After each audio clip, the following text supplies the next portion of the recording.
Hello, everyone. Welcome to CubeWise Business Innovation Week. My name is Andrea Ludwig, and joining me today is Kevin Decker out of our Netherlands office. He is a supply chain senior consultant, and we have Leslie Bogdan out of Austin, Texas. There's kind of a lot going on at CubeWise in general, and I'll kind of kick off with this week before we get into the main topic of supply chain. Today we're starting off with supply chain. Tomorrow we have a webinar on consolidation and close, followed by our third webinar on Thursday around financial planning and forecasting.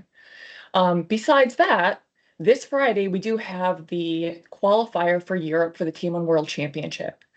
The Asia one and the American one were held a few weeks ago. But let me tell you, this is all kind of going up to that big event in Orlando at Tech Exchange this October, and that is the Team One World Championship. It's been held in Australia and in Europe, and now this year it's in the US. So that'll be pretty fun. So let me also tell you, if you are attending the event in October, there will be another chance to qualify that Monday at Tech Exchange. There'll be a qualifier along with the semifinals there and the championship being held that Wednesday. So all that is pretty exciting. We're going to kind of move on to the topic at hand, which is, the supply chain information. One thing I will say, this webinar is being recorded. It'll be available on YouTube. And if you have any questions, please feel free to put them in the chat. We'll be monitoring that. And then also we'll have a little bit of time at the end to leave for questions if there are any. So if you think about supply chain, it affects all of us, whether it's our personal lives or whether it is, our business organizations. So my background is kind of retail. So I work at vertical and horizontal retailers. So getting the right product at the right place at the right time. And that can be challenging. But there are so many different aspects of supply chain. If you even think about, as a consumer, you go to a store, they're out of something, well, you have to change your plans, you may have to go somewhere else, and that might be inconvenient. So then you are, kind of spending more time going somewhere else, all of that. And then next time you have to go pick up some supplies, you might not go there again because they didn't have what you needed. So some of the stuff is super important that we're kind of looking at what you have, what you need, and when it's needed. So with all that too, we look at kind of some of the trends happening in the marketplace right now. And we kind of bucket a lot of our customers into three different buckets. And it's people that are new to enterprise performance management, so EPM tools. So they might be in offline Excel and they're just getting into using applications. Or we have, a lot of existing customers using planning analytics. And they're kind of, status quo. And then we also have people using planning analytics and using AI. So with those three buckets, it's kind of interesting. So I want to share a little bit of a story, and then I'll pass it to Leslie here to kind of expand on that. We are doing a project with a company that imports avocados from Mexico. And the thing is, they're looking at volume-based forecasting. So what is that harvest going to be? And with that, think of the things we're looking at. It is from the altitude, the farm, the weather, all of these different factors that affect that harvest. But all that goes back to kind of, what is the outcome and how accurate are they to make sure they can deliver on what is needed. So Leslie, I kind of wanted to bring you in though, because I know you have a lot of different background on kind of produce and supply chain. Yeah, thanks, Andrea. I guess from my perspective, so I guess being a solution architect here at CubeWise, we come across a lot of different flavors of projects. In particular, I enjoy supply chain. Supply chain for me is where the value really drives business outcome, and we're seeing trends in North America, and I'm going to hand it to Kevin in a second to see what's happening in Europe, that we're really seeing a lot of merger and acquisition activity, a lot of vertical integration. We're seeing businesses that are starting to rationalize not just sales componentry, not just revenue models, but also the underneath. As Andrea alluded to, on shelf, in full, in quality, these measures are becoming really important. And we'll talk to some of that a little bit later when we do a demo on balanced scorecards, senior executives managing not just top line revenue and profit, but managing customer outcome and relationship through their tooling. So I guess that's the first call out that we're seeing. Produce is a fickle beast. That's probably a special, but I think for those on the call today, you'll have your own interactions with your own businesses. It might not be altitude, it might be, rainfall. It may be on shelf. It may be, material to call up to manufacture shirts and garments. all of this is relevant to your business. And as we go through the demonstrations a little bit later on, I think you'll start to see your own businesses in that setting. And as we talk more about what we're seeing in the supply chain space, we hope that extends to yourselves too. But over to you, Kevin. What are you seeing over in Europe? Thanks, Leslie. So yeah, in Europe, I think we see a lot of emphasis on agility, shorter S&OP cycles, the need to get your forecast faster, and therefore having predictions made faster by statistical or machine learning models. And that means getting rid of the different external factors like teams that used to provide you with data science forecasts or other dependencies that make this process slower. And so kind of internalize that all inside of your own tooling. That is, I think, one important trend that I'm seeing here in the Netherlands as a senior supply chain planning consultant. Other than that, resilience is still key. Of course, there's still a lot of global supply chain events happening. Think about changing tariffs and other situations that make you need to be dynamic. And critical for that, of course, is having a good supply chain planning tool or model that can help you build quick what-if analysis and respond to such scenarios promptly. Yeah, thank you, Kevin. And you brought up a good point there. It's about being proactive and not reactive. So the ability to do those what if scenarios, like if this happens, we can do this. When I was working, we did a lot in offline Excel, and I was doing scenario after scenario, and there's always, there's some challenges with that. But, Leslie, I kind of want to ask you, there are a lot of different, applications out there and tools and, this trend around, people wanting to use AI. But what do you see to some of the challenges of people getting started, whether it's an EPM tool, AI, any of it, kind of that modernization? Yeah, I think it's an exciting journey. And for some on the call, they may be starting that journey. We're going to see some demo screens of a mature application and then extending that, augmenting that with AI and decision sort of support systems. But for those small to medium-sized enterprises that are emerging in their journey of supply chain, a lot of the frustrations that we're seeing, especially with some of the clients I've been working with recently, the offline Excel, no unified data model. You go to meetings and you've got, John has spreadsheet A, Bill has spreadsheet B. They've got different numbers in them, and you move away from what really is the business decision of that meeting into what was the data point of that meeting. So what we're seeing with the link back to mergers and acquisitions, vertical integration, having, I guess, unified data as the first step, and then those conversations that open up that everyone can agree on that single source of truth, which is one of the big benefits of enterprise planning management software. They start to then rationalize, what else can we do? That's where the question of customization comes in and extending models. And we'll talk about this a little bit later of out of the box versus customization and where it makes sense for a business to do it when and why. So what we see is that as a small to medium enterprise centralizes planning, as Kevin alluded to, the S&OP cycles, you can imagine business processes are starting to leverage the tooling. People are sitting in meetings looking at the same screens, talking about the same KPIs, the same data, then making a unified decision towards a common goal of the business. We'll see this in the demo in a second. Once you start to do that, senior executives will then really enjoy that. And we've seen great customer success in those first phases. Then they'll ask, what next? How can we make this more efficient? How can we close the gap on decision? And this is where the augmentation pieces come in. How do we make quicker decisions, more informed decisions, and have that in front of us without having to hire an army of analysts to, perform that for us? So I guess that's what we're seeing as well on that space there, Andrea. No, thank you for that. And one thing, I'm sure we've all been in meetings where the topic is supposed to be, a little more strategic and moving forward, but something might be off and the whole meeting gets derailed for 25 minutes because a number is not trusted. And then you're kind of starting from scratch. So kind of how do we use technology and tools that can help us to automate so we have that one source of the truth and that trust? One thing I also kind of wanted to say, and we'll get into the demo in a few minutes here, but,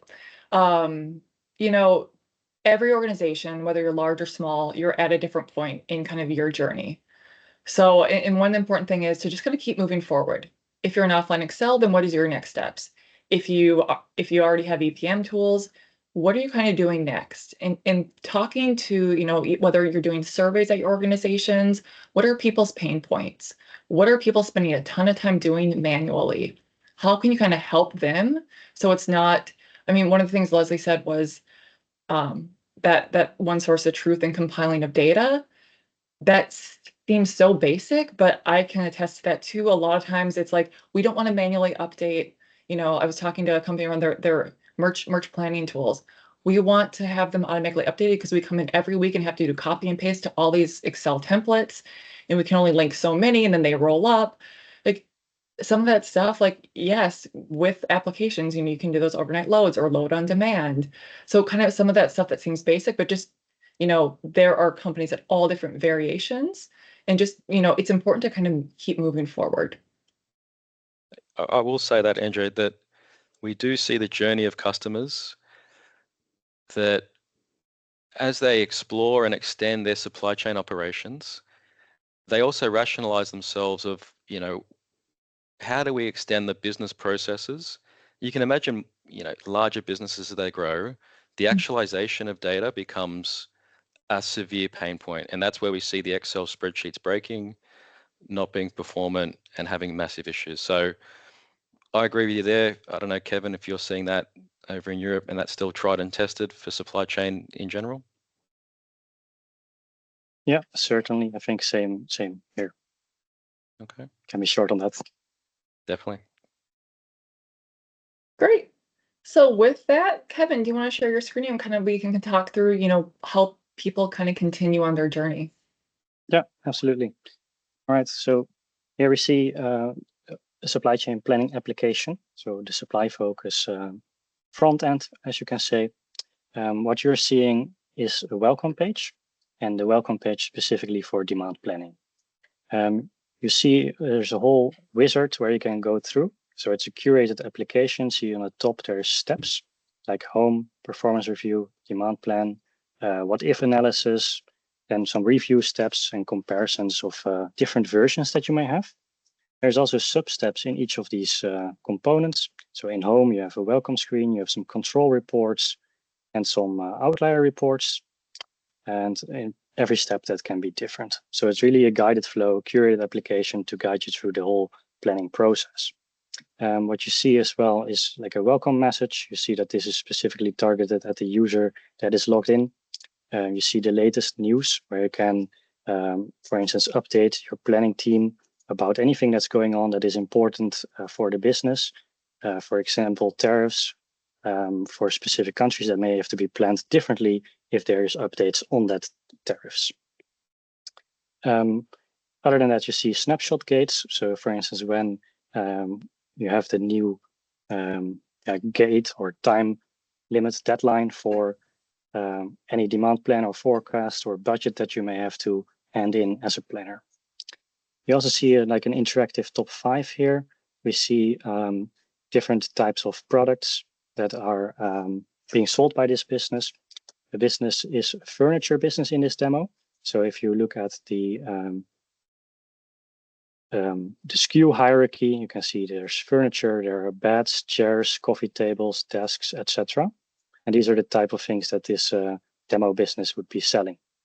You see the top 5 sales are mostly in desks because we have selected desks, so it's only desks. And there's different types of desks that are being sold. Of course, if we change this to dining tables, we see a different top 5, and we see the comparison of the current year sales versus last year's sales, and we see the variances as well. That is, of course, also reflected on the right-hand side in a waterfall chart or any chart of your choice. It's quite easy to change the types of charts that we show. Yeah, so Kevin, let me jump in for a minute. So what you guys are looking at, like all of this is highly customizable. And to Kevin's point, though, the welcome message, the latest news.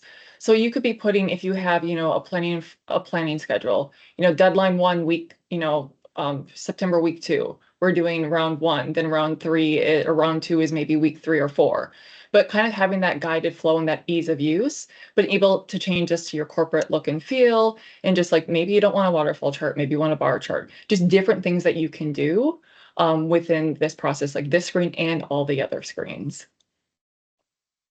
I guess for me, stepping back from a really impressive screen here, Kevin, I love the interactivity, the navigation, the drillability. The other thing to remember is that underneath this is a planning analytics server. So with security and with client kind of user settings and what they can see, we link back to that efficiencies kind of concept about supply chain planning, but doing it in an efficient way, not having disparate Excel and things of that nature. You can imagine that if I'm the VP of sales for desks, I'm coming into the same landing page as the VP of chairs. Same as the sales lead that runs a customer. They're coming in, but all those settings are calibrated to their user profile based on your business's setups and who's responsible for what and what they can see. So that's step number 1, securing the model for visibility and having the same landing page, and by extension, the same training manuals, the same onboarding, where we don't have the chair guys do it that way and the desk guys do it that way, and it's all here. So the efficiencies through that middle of onboarding, doing it the furniture business way, it's all centralized. So a big part of the supply chain planning piece that we see with our customers is also the efficiency of having it centralized through business process. And we're all looking at the same screen, the same numbers, but at the level of detail of grain that is meaningful to us. So when I'm talking to my VP of desks and I'm managing a desk SKU, we're looking at the same number, and we potentially are looking at our numbers on our screens on a phone call, and we're not getting sort of disconnected. And that's efficiency number 1, centralized planning, unified across multiple headcounts, multiple divisions, multiple departments. The other thing that I'll call out here is the messaging, the customization. It's highly customizable to your business. But again, a lot of what we see here is out of the box functionality of the tooling itself. There's tabling, there's top 10s, there's selections, there's drills, there's hierarchies. There's things that are common in planning already. We're just merging that with things that are meaningful to a business. And you can see Kevin drilling through nested hierarchies, drilling through navigation of this user interface, which is quite intuitive. You don't have to have a master's degree in data science to go and navigate this. You need to understand your business, which in this setting is furniture. You need to understand the structure of, managers who look after what, potentially. And you go from there and you focus on what's meaningful to your business. And this is a great landing page. We're about to now explore some more devil in the detail shortly, but I guess the efficiencies, everyone looking in the same place, never lose track of that as you build out your own supply chain applications and your models, and really celebrate that with your businesses too. That's often overlooked with a lot of clients we see. Yeah, no, thanks, Lovely. Yeah, and Kevin, as you navigate to the next screen, I want to kind of just touch base on another thing that Leslie said there around kind of that same format is super important, because yeah, you're both looking at the same numbers, but think of your VP that has lots of different departments under them. So for them to not have to orientate themselves on a new screen every time, that saves time. They know right where they're looking. The reporting, same thing. It's not like, oh, did you put it here or there? Is the total at the top or the bottom, but everything is the same. So that alone saves time, and people know right where their eyes need to look. So I think that's great. So on this screen here, I'll talk a little bit about this, that, this is something that if you look at it, people that have worked in retail, this is something that a lot of people do in offline Excel. So this is kind of showing, that step of, this could be, if you look at all the tab or the drop downs across the top, like this could be an Excel workbook with all these different tabs, but instead it's one screen, and you're able to do the different selectors between this department, that department, and looking at, like I said, this is all highly customizable between your safety stocks, your BOPs, if you have oncoming orders, kind of how that offline Excel can be very cumbersome, but that's all managed here with kind of that background of that application in the background, doing all those business logic and rules. So like I said, like I've seen many different versions of this offline Excel, and then kind of bring it into PA and then how it can look. Yeah, exactly. So if we assume it's February, you can see the opening stock here. And as Andrea mentioned, you also see this outbound sales. So it can include other things like stock transfers from one warehouse to another. So that's why we call it total outbound. We see the demand during the lead time, which can be useful when planning so that you know, okay, before my next order arrives, or if I order now, I still have this demand to cover. So you can immediately see, for instance, the difference between the opening stock and the sales that you will make or plan to make. In this case, is 8,000. You then see that you currently don't have an order, so we're gonna run out of stock, and that's what you're seeing here highlighted in red immediately, and you see that you need to take action. If you Yeah, do we have definitely don't orders, want to run out of stock because then you have missed sales and your management will not be happy. exactly. If your stock position, of course, is too low in the start of the period, you may not be able to do something about it anymore. So that's what But you you want to also, prevent by anticipating on this. yep, but you also don't want it too high though either because you don't want to be paying for goods that you're not going to sell for 6 months from now. So there's that balance. Exactly, and I think this tool helps with making that balance. So, for instance, by allowing you to configure different parameters like your safety stock in terms of periods, your lead time can be changed if needed. Your cycle period, so how frequently will you order, can be changed. And see, currently it's set to a safety stock of 1. Cycle period, we order every period, so that's also 1. And on the bottom, you see a nice visualization on what is the impact then on your target closing stock. Now I see your target closing stock is relatively low, but there's no planned stockouts. Of course, stockouts may still happen because the demand will vary and is partially unpredictable. So you may have more demand than expected, still face stockout. And that's why planners can then adjust these parameters for including, for instance, more safety stock. Let's say they include much more safety stock. We do 4 months of safety stock. And also we only want to order every 4 months. You then see that everything automatically recalculates immediately, and you see a completely different pattern on the bottom chart, where we only have 2 orders. So like that, planners can quickly adapt the parameters of their choice and change how the projection of your stock levels will be. If this is not your preferred way of planning, however, like it could be that you do not want to plan in safety stock periods or with cycle periods, you can also go to another policy and, for instance, just plan your stock manually or use an optimizer to have the stock levels automatically suggested to you. And if you don't want to set these parameters for every SKU, of course, you can also set defaults for them.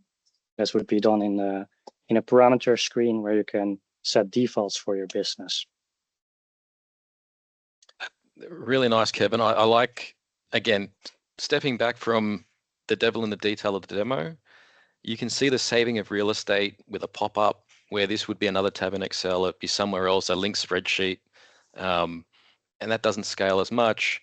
The saving of real estate, one massive call out where a modern application really shines. A lot of the terminology that Kevin was going to, which is awesome, cycle times, lead lags, these are very bespoke business terms to this business.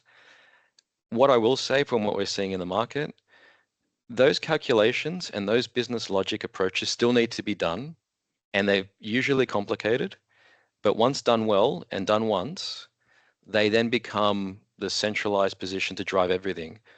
Where the counter argument to that, what we see with those that aren't doing it this way, is that that same logic is then replicated in many dislocated models and often changes through time. And that's where this disalignment occurs. So coming back to the main screen, Kevin, and I guess we've called out a red highlight on an out of stock event for negative 8,000. If the business decided that negative 8,000 is not a bad number, it could be a respectable number, that's all applicable to them, but that's a business decision to then drive the conditional formatting of that cell. But that's being done one time and done well, not, desk man does it this way and chairman does it that way. There's a standardized policy that's applied and agreed to, and very transparent. So I guess that's my call out here, Kevin, but that was great. Mhm. Yeah, so Kevin, as you navigate to the last screen that we're going to show, like what we're kind of doing here is we showed you that first screen that was very much, the landing page inputs. And then, that second screen was very much like, oh, that looks like more a little bit like a lot of offline Excel templates people may have and kind of how you're able to do that and use some simple drivers. Now, the screen that Kevin is showing, I'll kind of pass it to him to talk about if you're going on to that next phase of using more of that AI advanced analytics. Yeah, exactly. So we were just looking at the product, the Navy Walnut Bohemian Sofa 22. That was what we were planning the inventory levels for. We're choosing different inventory policies and seeing how that simulates in the future. Of course, one of the key drivers for that inventory level is actually the forecasted demand. And so where does it come from? Well, that's a planner who is making a forecast, who is making a budget or a rolling forecast or other versions. Different scenarios. But one of the important drivers for that could be a statistical or machine learning AI forecast. So that's what we're looking at here, really the generation of forecasts with different forecasting models for as a baseline or planning starting point for demand planners. So we see there's different models that are automatically generated every time your actuals are updated. So that could be every week, that could be every month. And these different models, they have different predictions of what the future is going to be like. So for instance, we see here a naive baseline. We see Sarima, Facebook Profits, Bolt Winters, Croston, LightGBM Global and LightGBM Local, and a few others. So each of these different models, they have different parameters. And of course, you can hire a data science team to figure out what the best parameters are. But this is embedded in the application and is not necessarily for everybody equally interesting. So maybe a demand planner or a business manager is not very interested in each of these different models and how they work and what numbers they produce at a given point in time, as long as they can trust the output. And that's why we do back testing. So we test every model on historical periods. How good did they perform? How well did they do? And we come up with a criteria or a business rule to determine what is the best model based on historical tests. And that version is what we call the best model. Now, we use the best model usually to feed the demand plan. So to really say, okay, this is the forecasts, the statistical AI forecast that we're going to provide to users. You can deviate from that if you have your own data scientist that is looking at these numbers and comparing the different forecasts with each other, and he wants to override what is called the best model. That is possible. But typically, this is all automated and run on schedule. So what we're currently looking at, yeah, Leslie, please step in. Yeah, one call out I will say is that what we're seeing a lot of is not everyone just jumping straight into an AI generated forecast, but they have their demand teams or whoever's responsible generate their traditional forecast, we'll call them. And then where the variances against a model's prediction occur, that's the pieces where senior management start to isolate their attention. What are the outliers? What's out of sync? Why is the model saying this and our demand teams are saying that? So it's not an all or nothing thing. It's an evolution journey where you'll infuse the two, and in time as trust and maturity of the data models, continue, we see that natural transition occurring in the market. But for today, it's very much a put them together and let's look at the variance. Where are the outliers? But this is great, Kevin. Yeah, and one thing, as we kind of wrap up here, because we are, very close to our time now, but Kevin's point of you don't need to have a whole set of data scientists to do this type of stuff. You can, use this work and kind of use that best model. So it kind of goes back to, this journey of kind of where you are and where you want to be, and just that you keep moving forward. If there are any questions, please put them in the chat. If you're interested in anything that you saw today, please reach out to your local office. I will kind of wrap things up by just kind of reiterating two more webinars tomorrow on consolidation and close, and Thursday on financial forecasting. And the championship qualifier on Friday for for Europe. It will be held Friday, very early morning, I think, in the US. So if there's not anything else, that is it for us today, but we'll stay on for another minute or two. Thank you all.